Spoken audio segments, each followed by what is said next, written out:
শুভ দুপুর দর্শক, আমন্ত্রণ ব্যবসা বাণিজ্য আর অর্থনীতির সবশেষ সংবাদ নিয়ে নিউজ 24 এর নিয়মিত আয়োজন বিজনেস আওয়ারের সাথে আছি আমি রিয়াদ সুমন। শনি থেকে বৃহস্পতিবার দুপুর 1টায় প্রচারিত হচ্ছে এই অনুষ্ঠান। আয়োজনে থাকছে দেশ বিদেশের ব্যবসা বাণিজ্যের সবশেষ খবর এবং খবরের বিশ্লেষণ। এছাড়াও থাকবে শেয়ার বাজার এবং মুদ্রা বাজারের আপডেট। গ্রামীণ অর্থনীতির উন্নয়নে সমন্বিত প্রকল্প শুরু করছে সরকার। বাড়ানো হবে কর্মসংস্থান। স্থানীয় সরকার প্রতিমন্ত্রী মীর শাহে আলম নিউজ 24-কে জানান, খাল খনন কর্মসূচিকে কাজে লাগিয়ে এর মাধ্যমে হাঁস মুরগি পালন এবং মাছ চাষ সহ বিভিন্ন প্রকল্পে অর্থনীতিকে এগিয়ে নেওয়ার নির্দেশনা দিয়েছেন প্রধানমন্ত্রী। এজন্য বাড়ছে স্থানীয় সরকার মন্ত্রণালয়ের বাজেট। দেশের অর্থনৈতিক চ্যালেঞ্জ মোকাবেলায় বিএনপি সরকার মানুষের পাশে রয়েছে বলে জানান প্রতিমন্ত্রী। আরও জানাচ্ছেন শাহনাজ ইয়াসমিন। অন্তর্বর্তী সরকারের সময় 2025-26 অর্থ বছরে স্থানীয় সরকার মন্ত্রণালয়ের জন্য বাজেট কমেছিল আগের বছরের চেয়ে 3019 কোটি টাকা। 2024-25 অর্থ বছরের 45,205 কোটি টাকা থেকে কমে হয়েছিল 42,433 কোটি টাকা। ফলে বাজেট সংকটে প্রশাসনিক অবকাঠামোকে এগিয়ে নিতে স্থানীয় সরকারের অনেক কাজ আটকে ছিল। এবার বিএনপির নেতৃত্বে সরকার দেশের অর্থনৈতিক সমৃদ্ধির জন্য স্থানীয় সরকার ব্যবস্থাকে এগিয়ে নেওয়ার উদ্যোগ নিচ্ছে। আগামী 5 বছরের জন্য সরকার যে খাল খনন কর্মসূচির উদ্যোগ নিয়েছে সেটাকে কাজে লাগিয়ে এর মাধ্যমে অন্যান্য প্রকল্প শুরু করার নির্দেশ দিয়েছেন প্রধানমন্ত্রী। স্থানীয় সরকার প্রতিমন্ত্রী মীর শাহে আলম নিউজ 24-কে জানান, গ্রামীণ অর্থনীতি এগিয়ে কর্মসংস্থান সৃষ্টি করা হবে। এজন্য বাড়ানো হবে স্থানীয় সরকার মন্ত্রণালয়ের বাজেট। আমরা তো একদম একটা ভঙ্গুর অর্থনীতি পেয়েছি। আগামী বাজেটে চেষ্টা করব যে যাতে বাজেটের আকারটা বাড়িয়ে গ্রামীণ জনগোষ্ঠীর যাতে কর্মসংস্থান বৃদ্ধি করা যায় এবং তাদের আয়বর্ধক কর্মসূচি যাতে হয় এবং বিভিন্ন খাল খনন কর্মসূচি মধ্যে যেমন সমন্বিত থাকে। যেমন একটা খালের পাড়ে বাড়ি থাকলো, গবাদি চাষ হলো, হাঁসের মুরগির চাষ হলো, ওখানে মাছ চাষ হলো, বৃক্ষরোপণ হলো। এ ধরনের সমন্বিত প্রকল্পগুলি আমাদের মাননীয় প্রধানমন্ত্রী সংস্থাগুলোকে নেওয়ার জন্য নির্দেশনা দিয়েছেন। মূল উদ্দেশ্য গ্রামীণ জনগোষ্ঠীর অর্থনীতিকে শক্তিশালী করা এবং তাদের কর্মসংস্থানের পথটা বেশি তৈরি। বিএনপি দায়িত্ব নেওয়ার পরই নির্বাচনী ইশতেহার অনুযায়ী ফ্যামিলি কার্ড, কৃষক কার্ড এবং কৃষি ঋণ মওকুফ সহ সাধারণ মানুষের সুবিধায় বিভিন্ন প্রকল্প হাতে নিয়েছে। স্থানীয় সরকার প্রতিমন্ত্রী বলেন, সরকারের এসব উদ্যোগের ফলে আগামী 1 বছরে দেশের অর্থনীতিতে ইতিবাচক প্রভাব পড়বে। সাধারণ মানুষের জন্য যে বিষয়গুলো নিয়ে দোরগোড়ায় পৌঁছাচ্ছি, যেমন ফ্যামিলি কার্ড, কৃষক কার্ড, কর্মসংস্থান, শিক্ষা, বৃক্ষরোপণ, আমরা সরকারের পক্ষ থেকে বিশ্বাস করি যে সাধারণ মানুষের জন্য এই বিষয়গুলো নিয়ে যদি আগামী বছর আমরা বৃহৎ আকারে পৌঁছতে পারি, আমার মনে হয় যে সাধারণ মানুষ আমাদেরকে যেভাবে গ্রহণ করে নির্বাচিত করেছেন এবং সাধারণ মানুষ আমাদের সাথে থাকবে ইনশাআল্লাহ। সরকারের এসব পদক্ষেপের মধ্য দিয়ে অবকাঠামো উন্নয়ন, জন্ম ও মৃত্যু নিবন্ধন, প্রাথমিক স্বাস্থ্যসেবা, পরিবেশ উন্নয়ন, সুপেয় পানি সহ স্থানীয় সরকার ব্যবস্থার সেবা বাড়বে, এমনটা আশা সাধারণের। শাহনাজ ইয়াসমিন, নিউজ 24, ঢাকা। এলডিসি থেকে বেরিয়ে যাওয়ার আগেই বিদেশি ঋণের খরচ বাড়ছে বাংলাদেশের। এরই মধ্যে উচ্চ সুদে $160 কোটি কঠিন শর্তযুক্ত ঋণ প্রস্তাব অনুমোদন দিয়েছে সরকার।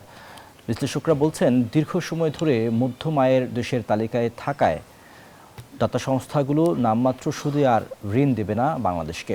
তাই সামনের দিনে সরকারের অর্থায়ন আরও ব্যয়বহুল হবে। বিস্তারিত জানাচ্ছেন আবি আবদুল্লাহ। স্বল্পোন্নত দেশ হিসেবে বিদেশি সংস্থার কাছ থেকে সহজ শর্ত ও কম সুদে ঋণ পেয়ে থাকে বাংলাদেশ। $5.5 বিলিয়ন তেমনি একটি ঋণ কর্মসূচির ষষ্ঠ কিস্তির অর্থছাড় পিছিয়ে দিয়েছে আন্তর্জাতিক মুদ্রা তহবিল IMF।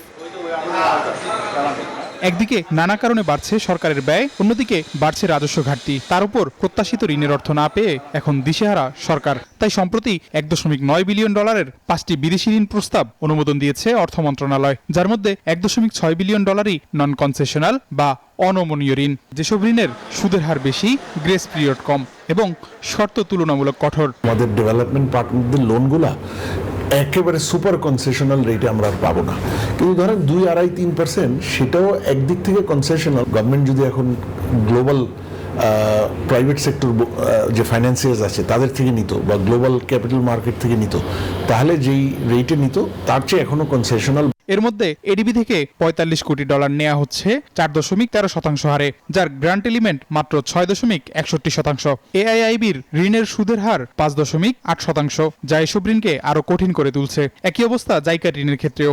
অর্থনীতিবিদরা বলছেন, এসব ঋণে স্বল্প মেয়াদে বাজেট ঘাটতি সামাল দেয়া গেলেও দীর্ঘমেয়াদে ঋণ পরিশোধের চাপ বাড়ার আশঙ্কা তৈরি হয়েছে। আমরা যত কঠিন শর্তে নিব, এটা তো ঋণ, তাই না? কাজে এটা তো আমাদেরকে পরিশোধ করতে হবে। কাজেই আমাদের পরিশোধ যদি সুদের হারটা বেশি হয়, স্বাভাবিকভাবে আমাদের পরিশোধের মাত্রাটা বড় হবে। কঠিন শর্তে ঋণ নেওয়া শুরু হলে ভবিষ্যতে উন্নয়ন সহযোগীরা সহজ শর্তে ঋণ দেয়া কমিয়ে দিতে পারে বলে মনে করছেন অর্থনীতিবিদরা। সহজ শর্তে ঋণের তো প্রাপ্তিটা এখন অনেকটা কমে গেছে, তাই না? এলডিসি গ্রাজুয়েশনের শর্তগুলো তো আমরা প্রতিপালন করেছি, তাই না? এখন বর্তমান অবস্থার পরিপ্রেক্ষিতে আমরা বলছি যে এটা পিছিয়ে, কিন্তু শর্তগুলো তো প্রতিপালিত হয়েছে আর কি। যারা দাতা সংস্থা তারা আমাদেরকে ওই দৃষ্টিভঙ্গিতে তারা দেখছে যে এটা কিন্তু একেবারে নিচের সারির নয়। অর্থনৈতিক সম্পর্ক বিভাগের তথ্য মতে আগামী 5 বছরে বাংলাদেশকে প্রায় $26 বিলিয়ন ঋণ পরিশোধ করতে হবে, যার মধ্যে $7.5 বিলিয়ন ঋণের সুদ। আবি আব্দুল্লাহ, নিউজ 24, ঢাকা।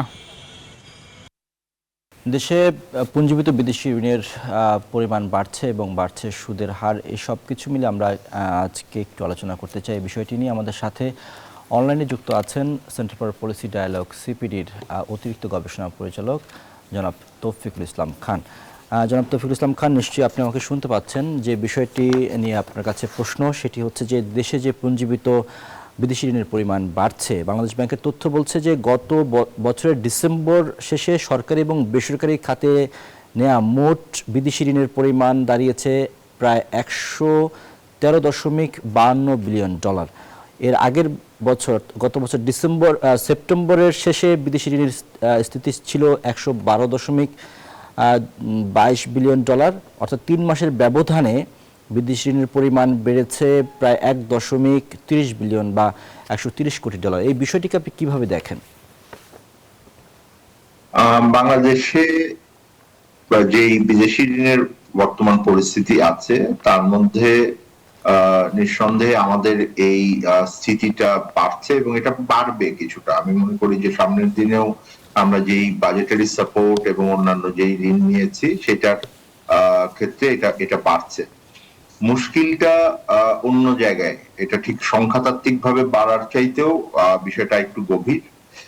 2-3টি বিষয় আছে, আমি একটু বলি। 1 নম্বর হলো যে আগে আমরা যেই ঋণগুলো পেতাম আজকে থেকে 20-30 বছর আগে, সেই ঋণগুলো দীর্ঘমেয়াদী ছিল, স্বল্প সুদে ছিল এবং দীর্ঘমেয়াদী ঋণের যেটা সুবিধা হয় যে সেটা হলো যে আমার রিপেমেন্ট পিরিয়ডটা লম্বা থাকার কারণে আমি ভেঙে ভেঙে দিতে পারতাম আমার পরিশোধটা, এবং সেই কারণে আমাদের যেই রিটার্নটা এটা আস্তে আস্তে আসলেও আমার এই ইনভেস্টমেন্ট থেকে অনেক বেশি অসুবিধা হতো না।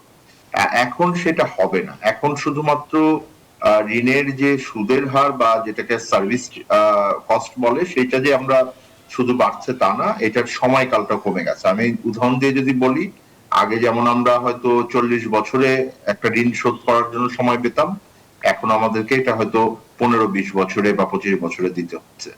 তো সেই ঋণটা আমাকে দিতে হলে তার মানে আমার হলো যে সামনের দিনে ঋণ পরিশোধের চাপটা বাড়তে থাকবে। দ্বিতীয় যেটা আছে সেটা হলো যে আমরা অনেকগুলো প্রকল্প করেছি, বেশ হাই কস্ট প্রকল্প। আমি মানে চন্দ্রপুর পাওয়ার প্ল্যান্ট যেটা আমরা করলাম, এটা অনেক বড় কস্ট, এটাতে একসাথে অনেক চাপ এসছে। এখন মুশকিলটা অতখানি হতো না যদি আমার রিপেমেন্টের অ্যাবিলিটিটা বাড়তো।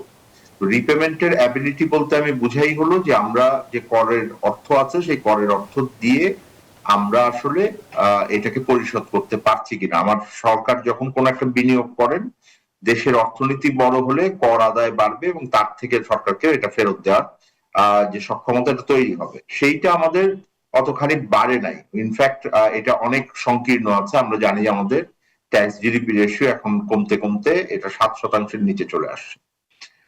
দ্বিতীয় যেটা আছে সেটা হলো যে আমাকে এটা বৈদেশিক মুদ্রায় দিতে হয়, ফলে আমার বৈদেশিক মুদ্রার অর্জনের ক্ষমতা আমাদের একই রকম ভাবে বাড়ানোর দরকার আছে। সেটা আমার এক্সপোর্ট এবং অন্যান্য যে এফডিআই এই ধরনের যে উৎসগুলো আছে সেগুলো আমার আরো বড় হচ্ছে কিনা, সেই জায়গাটাতেও এখন অনেক ধরনের চ্যালেঞ্জ আছে। এফডিআই আমাদের বেশি না, এক্সপোর্টও এখন বাধাগ্রস্ত হচ্ছে, এটা চ্যালেঞ্জের মুখে আছে। ইম্পোর্টের প্রেশারটা আছে, সুতরাং বৈদেশিক মুদ্রা সরবরাহের যেই ক্ষমতা, এইটা কিন্তু আমাদের অ্যাটলিস্ট বর্তমানে একটা চ্যালেঞ্জের মুখে আছে, যে কারণে আমাকে অনেক ধরনের ঋণ নিতে হচ্ছে আইএমএফ এর মতো জায়গা থেকে, যেগুলো আমাদের বেসিক্যালি ব্যালেন্স অফ পেমেন্টের সাপোর্ট। আর তৃতীয় যে জায়গাটা আছে সেটা হলো যে ঋণ পরিশোধের এই ক্ষমতা আমাদের যদি না থাকে, তাহলে যেটা হয় যে প্রকল্পগুলো ধীর গতিতে হচ্ছে, আমরা এটার কস্ট বেড়ে যাচ্ছে, এবং এই থেকে যে আমার সুবিধাটা আসা এইটাও দীর্ঘায়িত হচ্ছে। ফলে সেই চ্যালেঞ্জ গুলোকে আমি অনেক বড় করে দেখছি স্থিতির চাইতে। যেটা আমাদের স্থিতি আছে এখন, আমাদের জিডিপির হিসাবে যদি বলি 40% কাছাকাছি আছে, 40-41। সাধারণত একটা দেশের জন্য এটা চাপের হওয়ার কথা না, কিন্তু আমার বড় মুশকিলটা হয়ে গেছে যে ওই ধরনের একটা ঋণের স্থিতি মাথায় রেখে আমার রিপেমেন্টের ক্ষমতাটা বাড়ে নাই। তো সেইটা আমাদের বড় চ্যালেঞ্জের মুখে পড়েছে। জনাব তৌফিক, আরেকটি বিষয় আপনি খেয়াল করেছেন নিশ্চয়ই, সেটি হচ্ছে যে সুদের হার বাড়ছে। জাপান সহ যে অন্যান্য যে দাতা সংস্থাগুলো আছে, সুদের হার বাড়ছে, এই বিষয়টি নিয়ে যদি একটু বলেন। এইটা তো অবশ্যম্ভাবী হয়, মানে আসবে, কারণ হলো আমরা দেখেন মধ্যম আয়ের দেশে আমরা প্রবেশ করেছি 2015 সালে, এখন প্রায় 10 বছর হয়ে গেছে। তো আগে যেখানে আমি 0.25% সার্ভিস চার্জ বা সুদের হার যাই বলেন সেটাতে পেতাম, এখন এটা বাড়তে বাড়তে আমরা সাম্প্রতিক সময় দেখলাম যে জাইকা যেখানে একই রকমই প্রায় 0 to 2.5% আমাদেরকে দিত, এখন এটা 3% কাছাকাছি গেছে। ফলে সেই চাপটা আছে, কিন্তু তার সাথে গুরুত্বপূর্ণ হলো যে আমরা যখন বৈদেশিক মুদ্রায় ঋণের আলোচনা করি, তখন এই চিন্তা করতে হয় যে যখন আমরা রিপেমেন্ট দিব, তখন আর ওই অর্থের মূল্যমানটা একই রকম নাও থাকতে পারে না। আমার টাকার মান যখন হারাবে, তখন কিন্তু একটা বড় চাপের ভিতরে আসে। ফলে এখানে একটা বড় চ্যালেঞ্জের জায়গা হলো যে আমরা দীর্ঘদিন ধরে আমাদের মানে টাকার যে বিনিময় হয় এটাকে যেহেতু ধরে রেখেছিলাম, হঠাৎ করে যখন শকটা এসে একবারে 40%, 50% মতন আমার ঋণ পরিশোধের যেই হিসাবটা একই ডলারে হয়তো একই সমানই আছে, কিন্তু আমার হঠাৎ করে একটা অর্থের উপর চাপ পড়ে গেছে, এবং এইটার কারণে আমাদের সুদ পরিষেবার যে খরচটা এটা বেড়ে গেছে। তো এই চ্যালেঞ্জ গুলোকেও আমাদের সঠিকভাবে প্রজেকশন করা হয় নাই, এটা প্রজেকশনের একটা দুর্বলতা ছিল সরকারি পর্যায় থেকে। আমি মনে করি যে ওই প্রজেকশনটা নেওয়া উচিত, এবং যখনই আপনার এই ইন্টারেস্ট পেমেন্ট গুলো বাড়বে, আপনার রিপেমেন্ট পিরিয়ড গুলো কমে আসবে, তখনই আমাদের যেটা চিন্তা করতে হয় সেটা হলো যে এই প্রজেক্ট গুলো করার পরে আমার রিটার্নটা আসবে কিনা দেশের ভিতরে, এবং সেটা দিয়ে আমি এটাকে পরিশোধ করতে পারবো কিনা, যেটাকে আমরা অর্থনীতির ভাষায় কস্ট বেনিফিট অ্যানালাইসিস বলি। এইটা করার কথা হলো ফিজিবিলিটি স্টাডি গুলো। আমরা আমাদের আগের গবেষণায় দেখেছি যে ফিজিবিলিটি স্টাডি গুলোতে অনেক ধরনের দুর্বলতা রয়েছে, এবং এটা একভাবে প্রজেক্ট নেওয়া হবে সেটাকে ফিট ইন করানোর জন্য অনেক সময় ফিজিবিলিটি স্টাডিকে কিছুটা ম্যানুফ্যাকচার করা হয়, এইরকম অভিযোগ আছে। কারণ স্বাভাবিকভাবে ফিজিবিলিটি স্টাডি যে প্রজেকশন গুলো করে, আমি টেকনিক্যাল টার্ম ব্যবহার করছি, যে ইন্টারনাল রেট অফ রিটার্ন যেটাকে দেখানো হয়, সেইটা আসলে বাস্তবে গিয়ে হয় না। এটা কিন্তু অনেক আবার পরবর্তীতে যেই প্রজেক্ট শেষ হয়ে গেলে যে সমীক্ষাগুলো হয় সেখান থেকে বের হয়। সো সেই জায়গাটাতে নতুন সরকার এসছেন, তারা দায়িত্ব নিচ্ছেন, এই জায়গাগুলো কিন্তু খুব ভালো করে দেখা উচিত। কারণ টেকনিক্যাল কাজগুলো যদি না করেন, তাহলে আপনার যারা রাজনৈতিক নেতৃবৃন্দ আছে তারা কিন্তু পথভ্রষ্ট হবে, তাদেরকে ভুল নির্দেশনা দেওয়া হবে। রিস্ক গুলো এবং কস্ট গুলোকে আরেকটি বিষয়, আপনি জানেন যে এলডিসির গ্রাজুয়েশনের যে বছর ধরা হচ্ছে, বছরকে তার আগে আসলে এভাবে আসলে বিদেশি ঋণের খরচ বাড়ছে। আমরা যতটুকু জানি যে সরকার $160 কোটি কঠিন শর্তের ঋণ নেওয়ার জন্য অনুমোদন দিয়েছে। এই বিষয়টি নিয়ে যদি একটু বলেন যে আসলে চ্যালেঞ্জ বা ঝুঁকি কি থাকতে পারে আমাদের সামনে। এলডিসি গ্রাজুয়েশনের সরাসরি হয়তো ঋণের সাথে সম্পর্কটা রিলেটিভলি কম, অল্প কিছু ঋণ আছে যেটা এলডিসি হিসেবে গ্র্যান্ট মানি আমরা পাই। তার বাইরে অধিকাংশ আমাদেরকে যে ঋণগুলো আমরা নিচ্ছি ওয়ার্ল্ড ব্যাংক এন্ড এডিবি থেকে, এগুলো ব্লেন্ডেড ফাইন্যান্স হিসেবে আসে। এখন অন্যান্য ডেভেলপমেন্ট ব্যাংকও আমাদেরকে ঋণ দেওয়ার জন্য আগ্রহী আছে। কিন্তু সেগুলোর মানে টার্মস গুলো অনেক মানে আগের মতো হবে না, আরো কঠিন হবে, এগুলো কস্টলি ঋণ হবে। সেইটাও আমি যেটা বললাম যে বড় চ্যালেঞ্জ যেটা হবে সেটা হলো যে আপনি এটাকে ফিজিবিলিটি স্টাডি গুলো ঠিক আছে কিনা, প্রজেক্ট সময় মতো ইমপ্লিমেন্ট হচ্ছে কিনা, সেই বিষয়গুলো বড়ভাবে উঠে আসবে। যেটা এলডিসি গ্রাজুয়েশনের সাথে আরেকটা সম্পর্কিত আছে সেটা হলো যে আমার সত্যিকার অর্থেই যখন গ্রাজুয়েশন হবে, আমি যদি আমার এক্সপোর্ট মার্কেটকে সামাল না দিতে পারি, তাহলে আমার এক্সপোর্ট যদি কোনো কারণে ক্ষতিগ্রস্ত হয়, আমার বৈদেশিক মুদ্রার সরবরাহটা কিন্তু তখন একটু চ্যালেঞ্জের মুখে পড়বে। এবং যেটা আমি আবারও বলছি যে বৈদেশিক মুদ্রা দিয়ে আপনাকে বিদেশি ঋণ শোধ করতে হবে।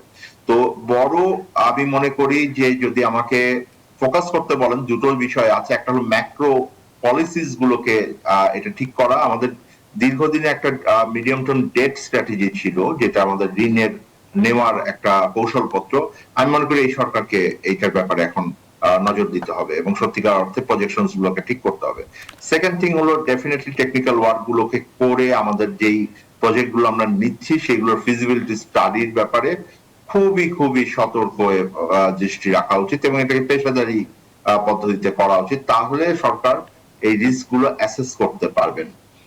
সো আমার সাজেশন হবে দুটো, একটা হলো ম্যাক্রো যে ডিসিপ্লিন আছে সেই ডিসিপ্লিনের জন্য আমাদের কৌশলপত্র ঠিক করা, এবং 2 নাম্বার হলো যে আমরা যে প্রজেক্ট গুলো নিব সেগুলো টেকনিক্যাল কাজ যেন খুবই সুচারুভাবে হয় এবং একটু সময় মতো ইমপ্লিমেন্ট করতে পারি সেটা রাখা। একটা ইনসেন্টিভ স্ট্রাকচার তৈরি করা উচিত যেখানে একই রকম ভাবে পুরস্কার এবং তিরস্কার ব্যবস্থা থাকবে, যে যারা প্রজেক্ট ইমপ্লিমেন্টেশনের সাথে যুক্ত থাকবেন তারা যেন সেটার ভিতরে থাকেন, এবং একই সাথে যেই সব জায়গা থেকে আমরা অর্থ নিচ্ছি ঋণের মাধ্যমে সেই আমাদের যে ডেভেলপমেন্ট পার্টনাররা আছে তাদের অ্যাকাউন্টেবিলিটি গুলো আমরা যেন এস্টাবলিশ করতে পারি, যে সময় মতো যেন তারা ছাড় করেন, প্রকল্পে বাস্তবায়নে যেন তাদের নিয়ম কানুন গুলো আমাদের সাথে সামঞ্জস্যপূর্ণ ভাবে থেকে হয়, যেন আমরা ওই জায়গাটা থেকে কোনো বাধাগ্রস্ত না হতে পারি। জনাব তৌফিক, আজকে অর্থমন্ত্রী বলেছেন যে মেগা প্রজেক্টের নামে ঋণ নির্ভর না হয়ে সরকার সার্বিক অর্থনৈতিক উন্নয়নে কাজ করছে এবং সেক্ষেত্রে এখন থেকে যে প্রকল্প গ্রহণ হবে সেখানে অর্থনৈতিক রিটার্ন, কর্মসংস্থান এবং পরিবেশগত প্রভাবকে সর্বোচ্চ অগ্রাধিকার দেওয়া হবে। এই বিষয়টিকে আপনি কিভাবে দেখেন? আমার মনে হয় যে এটা উনি সঠিকভাবেই বলেছেন। দেখেন, বড় বিষয় হলো যে আমার আসলে ঋণ নেওয়ার ক্ষমতা কতখানি আছে, এই অ্যাসেসমেন্টটা তো আমার লাগবে। আমার প্রয়োজন থাকতে পারে কিন্তু সেই প্রয়োজনের সাথে আমার ফাইন্যান্সিয়াল এবং অ্যাডমিনিস্ট্রেটিভ সক্ষমতা গুলো তো আমাকে দেখতে হবে। বড় যেটা চ্যালেঞ্জ ছিল দীর্ঘদিন ধরে, এটার অভিযোগ আছে যে বাংলাদেশ যে প্রকল্পগুলো বাস্তবায়ন করে এইটা অনেক কস্টলি হয়। এটা সাধারণভাবে অন্যান্য দেশের তুলনায় আমাদের এখানে কস্টলি হয়। এখানে সুশাসনের বিষয়গুলো খুব বড়ভাবে উঠে এসছে। অনেক সময় আমরা দেখেছি যে প্রজেক্ট যখন কস্টিং করানো হয় বা ইমপ্লিমেন্টেশনের প্রসেসটাকে ডিজাইন করা হয়, ওই আগে এই ধরনের প্রকল্পে কি করা হতো সেইটাকে অনেক বিবেচনায় নিয়ে ওইভাবে করা হতো। আমার মনে হয় যে ওখান থেকে একটু বের হয়ে এসে এটাকে রিয়েলিস্টিক ভাবে করা।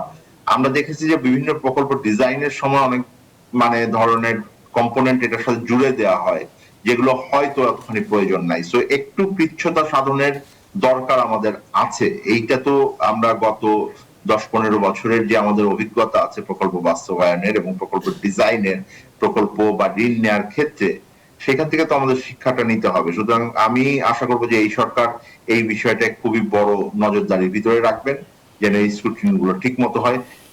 অনেক সময় দেখা যাচ্ছে একটা প্রকল্প করা হয়েছে তার সাথে এমন কিছু কনস্ট্রাকশন জুড়ে দেওয়া হয়েছে যেগুলোর প্রয়োজন নাই, কিছু বিদেশ যাত্রা দিয়ে দেওয়া হয় এটার ভিতরে যেগুলোর প্রয়োজন নেই। প্রাইসিং নিয়ে তো বড় আলোচনা বিভিন্ন সময় এসে, বালিশ কাণ্ড থেকে শুরু করে বিভিন্ন কিছু। এই সরকারের সময়ও আমাদের যে অডিটর জেনারেল অফিসের রিপোর্ট আরেকবার এসছে, ওনারা এটাকে রাজনৈতিক ভাবে বড় প্রতিশ্রুতি দিয়েছেন।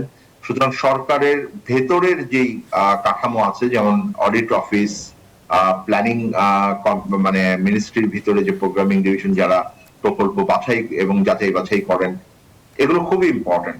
স্বচ্ছতা জবাবদিহিতে খুবই ইম্পর্টেন্ট হবে। আপনি যে প্রকল্পগুলো ডিজাইন করছেন, ডিপিপি গুলো আমি মনে করি যে পাবলিক ডোমেইনে নিয়ে আসা উচিত।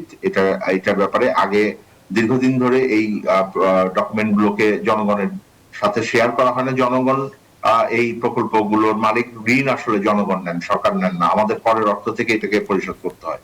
সুতরাং এইটা একটু ওপেন যাচাই বাছাইয়ের একটা মানসিকতা আসবে এই সরকার, এটা আমরা মনে করি। কারণ এখন পর্যন্ত যতটুকু দুর্নীতি বা সুশাসনের অভাবের প্রমাণ আমরা পেয়েছি গত শাসন আমলের জায়গা থেকে, সেগুলো কিন্তু বেশিরভাগই এই ডিপিপির ডকুমেন্ট গুলো যখন সংবাদ মাধ্যমে বা তার বাইরে এসছেন, তারা যাচাই বাছাই করে বাইরে নিয়ে আসছেন।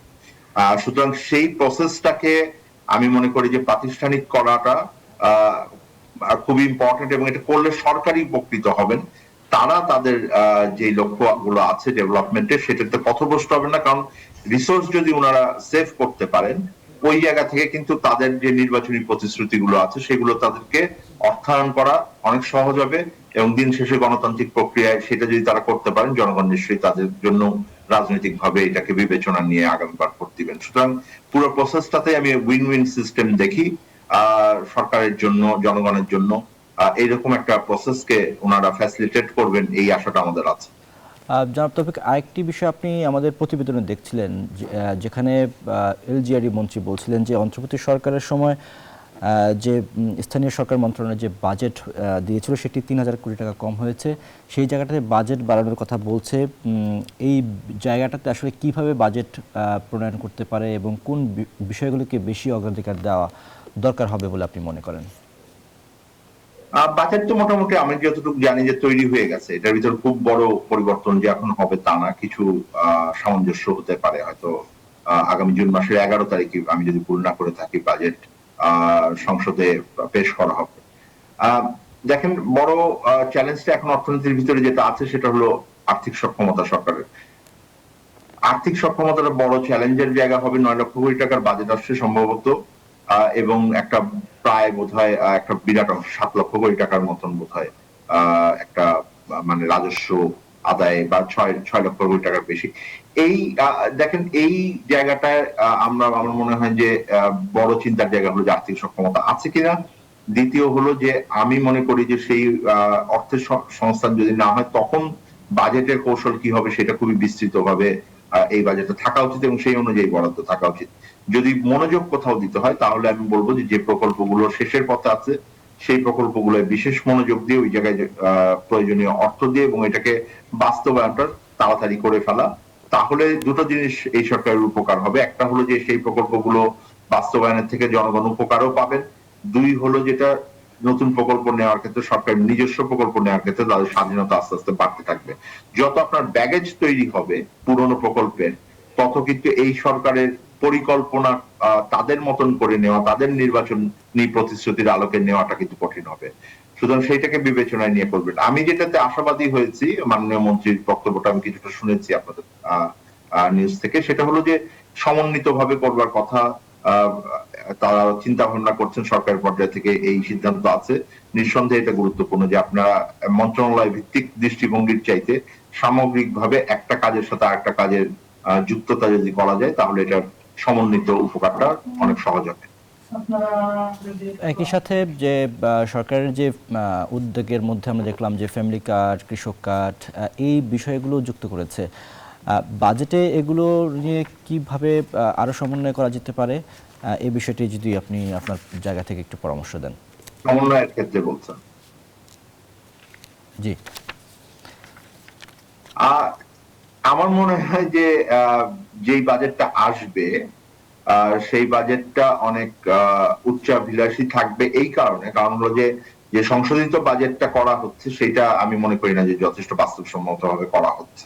আমি যতটুকু পত্রপত্রিকায় মানে তথ্যপাত্র দেখতে পাচ্ছি, যেটা হবে সেটা হলো যে জুন মাসের পরে বাস্তবতার মুখোমুখি তো সরকারকে হতে হবে। তো সেইটার ভিত্তিতে আমি মনে করি যে ওনাদের ফার্স্ট যে প্ল্যানটা করা দরকার সেটা হলো যে প্রথম 3 মাসের যে ট্রেন্ডটা হবে সেই ট্রেন্ডটাকে বিবেচনায় নিয়ে ওনারা বাজেটের কৌশল নির্ধারণে আরেকবার বসবেন। এইটা খুবই প্রয়োজন হবে, এবং যদি সত্যিকার অর্থেই বাজেট বাস্তবায়নের ক্ষেত্রে প্রথম থেকে গতি না থাকে, তাহলে কোন জায়গাগুলোকে প্রাধিকার দিয়ে ওনারা বের করে আনবেন, কোনগুলোকে হয়তো ততখানি দিবেন না, বরাদ্দ কিভাবে হবে এবং কিভাবে এটা বাস্তবায়ন হবে, অর্থ ছাড় কিভাবে হবে, সেই বিষয়গুলো কিন্তু বড় করে উঠে আসবে। বাজেটের আরেকটা যে বড় চ্যালেঞ্জ আছে সেটা হলো অনিশ্চয়তা, বৈশ্বিক পর্যায়ের অনিশ্চয়তা। এখনো আমরা জানি না যে মধ্যপ্রাচ্যে যে যুদ্ধ চলছে এই যুদ্ধর পরিণতি কি হবে। যেটা আমরা বুঝতে পারি সেটা হলো যে জ্বালানি তেলের দাম খুব তাড়াতাড়ি আগের জায়গায় পৌঁছাবে না। সুতরাং সেইটাকে মাথায় নিয়ে বাজেট হবে এটা আমি আশা করছি।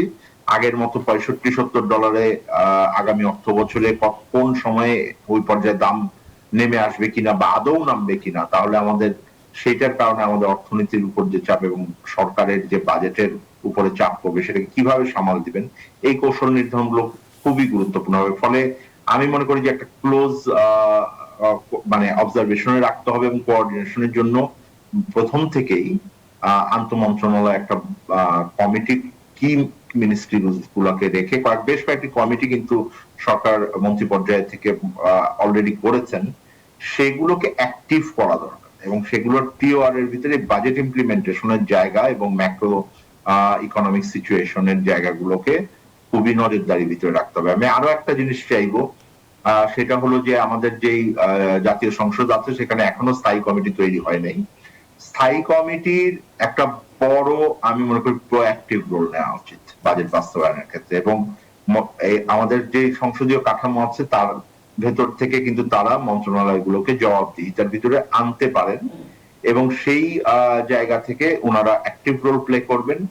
আগে যেটা খুব একটা হয় নাই, এটা অনেকখানি নির্ভর করে যে এইসব স্থায়ী কমিটির কারা নেতৃত্ব দিবেন বা প্রধান কে হবেন, তার সদিচ্ছা তার কর্মতৎপরতার উপর এটা অনেকখানি নির্ভর করে। সুতরাং সরকারি দল এবং বিরোধী দল দুই পক্ষেরই যে যারা সাংসদ আছেন তারা বাজেট বাস্তবায়নে অনেক বেশি ইন্টারেস্ট নেবেন এবং সেই দিক থেকে তারা তাদের যে স্থায়ী কমিটির কার্যবিধি আছে সেটা ভেতরে থেকে এটাকে ব্যবহার করবেন, এই প্রত্যাশাটা আমরা করি। অসংখ্য ধন্যবাদ জনাব তৌফিকুল ইসলাম আমাদেরকে সময় দেওয়ার জন্য। আপনাকে ধন্যবাদ। মেগা প্রকল্পের নামে ঋণ নির্ভর না হয়ে সরকার সার্বিক অর্থনৈতিক উন্নয়নে কাজ করছে। এখন থেকে প্রকল্প গ্রহণের ক্ষেত্রে অর্থনৈতিক রিটার্ন, কর্মসংস্থান ও পরিবেশগত প্রভাবকে সর্বোচ্চ অগ্রাধিকার দেওয়া হবে বলে জানিয়েছেন অর্থ পরিকল্পনা মন্ত্রী আমির খসরু মাহমুদ চৌধুরী। রাজধানীর আগারগাঁওয়ে পিকেএসএফ ভবনে রেস টু প্রকল্প উদ্বোধনী অনুষ্ঠানে একথা বলেন তিনি। মন্ত্রী জানান, বিগত সময়ে একচেটিয়া সুবিধা নেয়া অলিগার্কদের সিন্ডিকেট ভেঙে সাধারণ মানুষের অংশগ্রহণ নিশ্চিত করাই বর্তমান প্রশাসনের মূল লক্ষ্য। উত্তরাধিকার সূত্রে পাওয়া ভঙ্গুর অর্থনীতি আর মধ্যপ্রাচ্য সংকটের চাপে সরকার কিছুটা চ্যালেঞ্জে থাকলেও জনবান্ধব সংস্কারে অনড় তারা। এ সময় স্বাস্থ্যসেবায় অতিরিক্ত খরচ কমাতে হেলথ কার্ড চালুর পরিকল্পনার কথা জানান মন্ত্রী।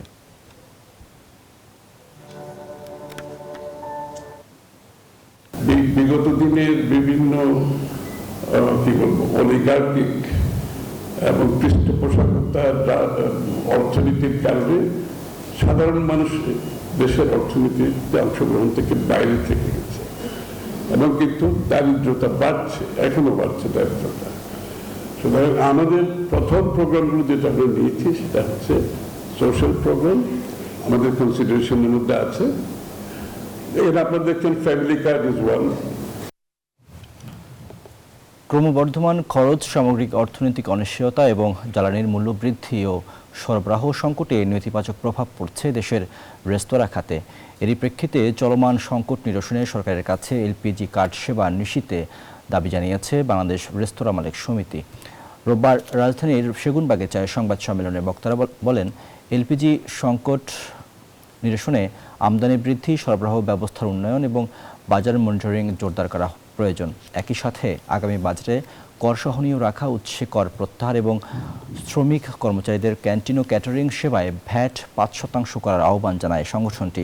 পাশাপাশি এই খাতের ব্যবসা পরিচালনার ওয়ান স্টপ সার্ভিস, সকল অধিদপ্তর হয়রানি এবং ট্রেড ইউনিয়নের চাঁদাবাজি বন্ধ সহ মোট 11টি দাবি তুলে ধরা হয়।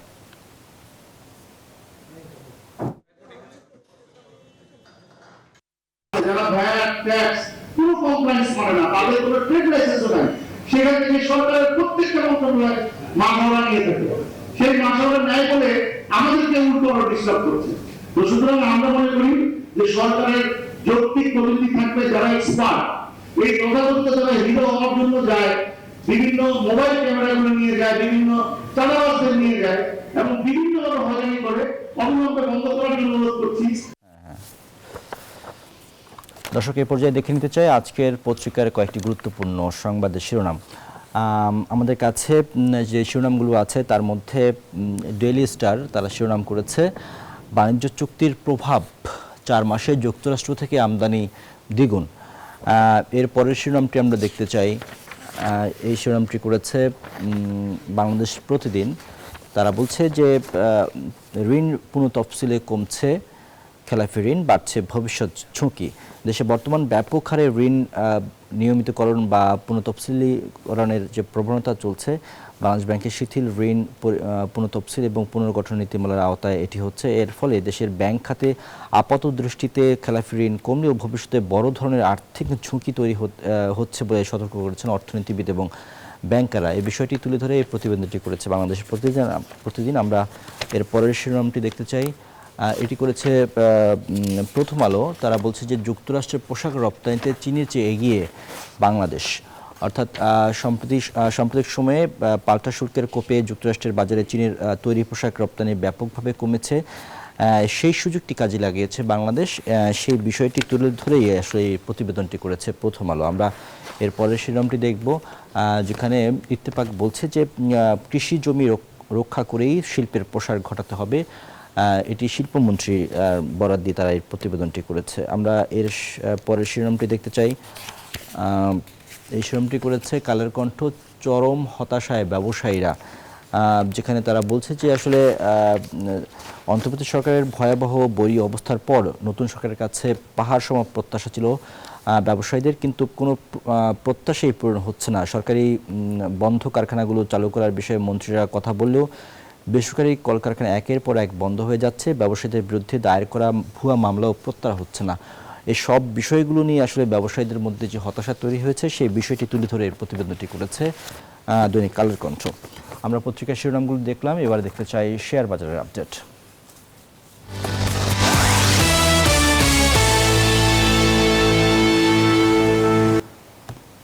শেয়ার বাজারের সবশেষ অবস্থা আমরা দেখতে চাই ঢাকা স্টক এক্সচেঞ্জের ওয়েবসাইট থেকে। আমরা যদি দেখি যে এই মুহূর্তে 3টি সূচকই নিম্নমুখী রয়েছে। ডিএসইএক্স ইন্ডেক্স সেটি 5 পয়েন্ট কমেছে, অবস্থান করছে 5228 পয়েন্টে। ডিএসইএক্স ইন্ডেক্স সরিয়া সূচকটি এই মুহূর্তে অবস্থান করছে 1057 পয়েন্টে। ডিএস30 ইন্ডেক্স সেটি 8 পয়েন্ট কমেছে, অবস্থান করছে 1992 পয়েন্টে। এখন পর্যন্ত 615 কোটি টাকা লেনদেন হয়েছে। 169টি কোম্পানির শেয়ারের দর বেড়েছে, কমেছে 168টি কোম্পানির শেয়ারের দর এবং অপরিবর্তিত আছে 56টি কোম্পানির শেয়ারের দর। দর্শক, শেয়ার বাজারের পর আমরা দেখতে চাই দর্শক এবার জানাবো বিশ্ব বাণিজ্যের খবর। ফ্রান্স ও বাংলাদেশের ব্যবসায়ীদের মধ্যে সহযোগিতা বৃদ্ধি, নতুন উদ্যোক্তাদের সহায়তা এবং বাংলাদেশে বিনিয়োগ সম্প্রসারণের লক্ষ্যে আনুষ্ঠানিকভাবে যাত্রা শুরু করেছে ফ্রান্স বাংলাদেশ বিজনেস ফোরাম। উত্তর প্যারিসের ওভিয়েরভিলে এলাকায় আয়োজিত মিট দ্য প্রেস অনুষ্ঠানে সংগঠনটির 45 সদস্যের কার্যনির্বাহী কমিটি ঘোষণা করা হয়। এতে সভাপতি নির্বাচিত হয়েছেন জুনিত আহমেদ এবং সাধারণ সম্পাদক হয়েছেন সাইফুল ইসলাম। সংবাদ সম্মেলনে নেতারা জানান, প্রবাসী উদ্যোক্তাদের অভিজ্ঞতা কাজে লাগিয়ে বাংলাদেশে নতুন কর্মসংস্থান সৃষ্টি এবং বন্ধ শিল্প প্রতিষ্ঠান পুনরায় চালুর উদ্যোগ নেওয়া হবে। দর্শক, এই ছিল বিজনেস আওয়ারের আজকের আয়োজন। এতক্ষণ সাথে থাকার জন্য ধন্যবাদ সবাইকে।